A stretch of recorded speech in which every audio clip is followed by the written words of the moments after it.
Не е това, което си мислите. Това е нашата добавка за нашата украса днеска на домашната ни вишновка, която ви обещахме да ви покажем след като вече тя стане готова. Момента настъпи. Всичко, разбира се, което е необходимо от вас да направите вкъщи, е да сложите около половин, максимум една чайна лъжичка, не повече, от добавката върху, в случай използваме портокал, дехидратиран портокал на Sir Nice.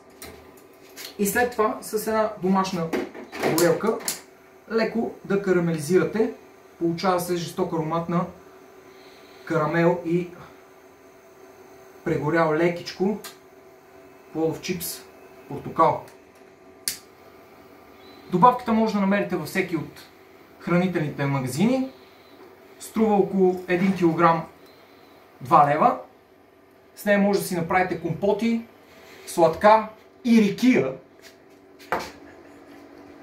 Но не за това сме се събрали днеска, а за да ви поканим да участвате в една игра, ако, условието е, ако това видео прескочи 10 000к и всеки, който иска да участва, отдолу оставил коментар 3 удивителни, на случайен принцип ще изтеглиме след един месец един от вас, който ще спечели домашна вишновка, тази годишна, на Sir Nice.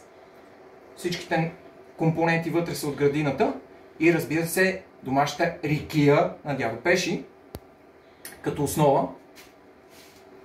Сега е момента, разбира се, да си кажем на здраве за хубавите и прекарани емоции и моменти през това лято и да опитаме съвършенството. Невероятен вкус. Ако участвате и вие ще го опитате, да си пробваме и украсата. Хрупкав плодов чипс Sir Nice от портокал с карамелизирана добавка.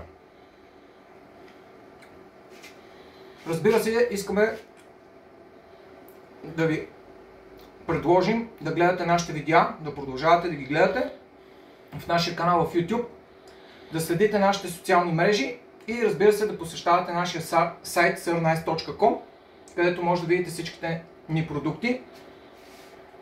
И не на последно място, не забравяйте, плодов чипс Sir Nice, доверете се на опита.